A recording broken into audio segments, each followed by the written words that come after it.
Bismillahirrahmanirrahim. Assalamualaikum warahmatullahi wabarakatuh.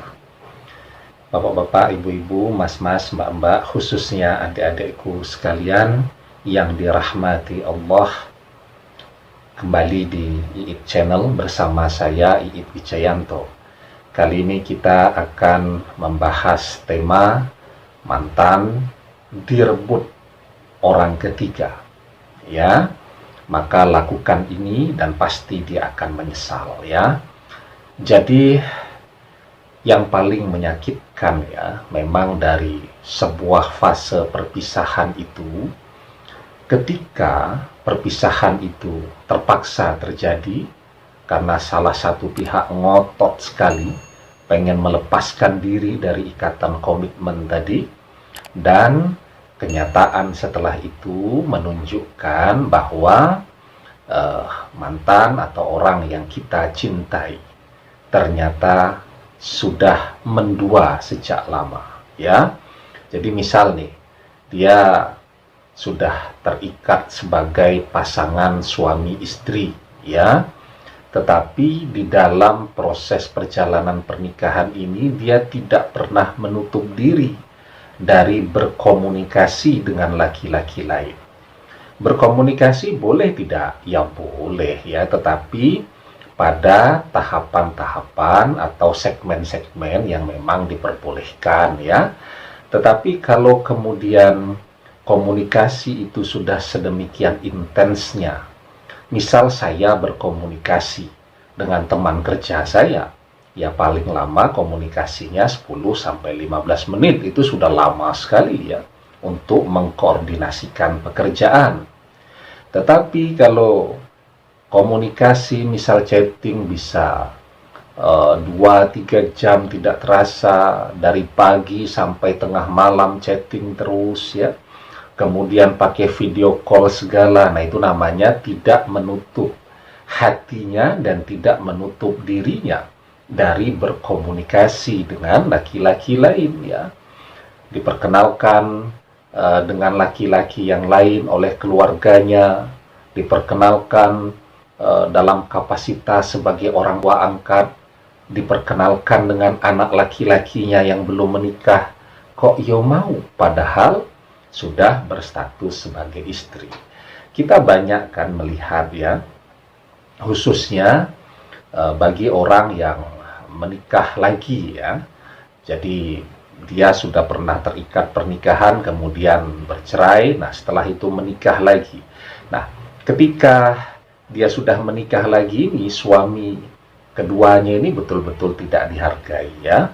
Jadi contoh sederhana sajalah, di akun-akun Facebook misal, ya, itu foto pernikahan dari pernikahan yang lalu tidak dihapus, ya, dan itu kan menyakitkan sekali bagi suami yang selanjutnya tadi, ya.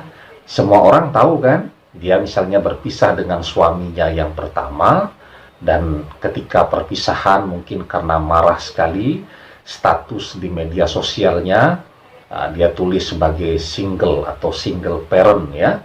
Dan ketika dia menikah lagi, statusnya tidak dia ganti, sehingga semua orang, ya, yang tidak mengenal suami yang kedua ini, atau memang pernikahan ini terpaksa masih disembunyikan atau dirahasiakan, akan menganggap dia sebagai single terus. Semua orang akan mendekati, ya, padahal dia bersuami. Kalaupun memang terpaksa dirahasiakan, mungkin karena faktor pendidikan dan lain-lain, setidaknya yang bersangkutan harus belajar untuk menjaga hatinya, menutup dirinya dari berkomunikasi dengan laki-laki lain, karena komunikasi itulah pintu dari segala godaan cinta, ya. Nah, jadi ketika kita mengetahui ternyata kenyataan bahwa oh ternyata ketika masih bersama saya dia sudah berkenalan dengan orang lain, ya, sudah berkomunikasi yang intensif dengan orang lain, tentu semua orang akan merasa kecewa, ya, merasa terluka, merasa sakit hati, ya. Siapa yang tidak merasa sakit hati ketika menyadari bahwa dia dikhianati? Siapa yang tidak sakit hati ketika menyadari bahwa oh saya sudah jungkir balik ya, menjaga dia, bahkan kalau misal menyusun jadwal harian itu ya, jadwal orang yang dicintai ini diletakkan di nomor 1, yang lainnya menyesuaikan, dia butuh diantar kemana, dia butuh apa, dan seterusnya ya. Nah, ternyata pengorbanan tadi sama sekali tidak ada harganya bagi dia. Dan ketika misal dalam perjalanannya dia menampilkan foto-fotonya ya, foto preweddingnya kah atau foto nikahnya dengan orang lain, dengan orang ketiga yang sejak awal memang sudah berusaha merebut dia dari kita, ya tentu sangat manusiawi jika kita merasa kecewa, merasa sakit hati ya. Nah, pertanyaannya kemudian, apa yang harus kita lakukan? Ya, memang perasaan marah itu pasti ada.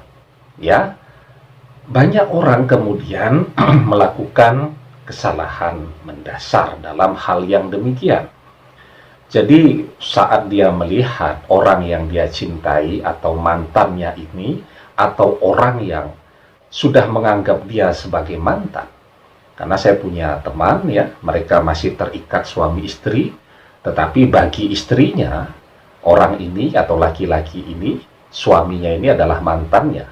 Jadi saya sebut sebagai orang yang menganggap Anda sebagai mantan kan. Nah, ketika kita tahu bahwa dia sudah bersama orang lain, yang dilakukan apa? Yang dilakukan kemudian misal marah-marah. Yang dilakukan kemudian misal datang terus ke rumahnya ya, pengen memberikan penjelasan walaupun kemudian diusir dan seterusnya. Ini kesalahan mendasar ya. Jadi orang itu kalau dia sedang jatuh cinta, orang lagi seneng-senengnya, kehadiran kita tentu menjadi sebuah gangguan bagi kebahagiaan dia. Ya, jadi dia pasti marah itu melihat kehadiran kita. Karena itu yang harus kita lakukan ya, ketika melihat misal dia pamer foto dengan orang yang dia cintai ya, mempresentasikan pasangannya yang baru kepada teman-temannya, maka kita lebih baik diam saja, menahan diri ya.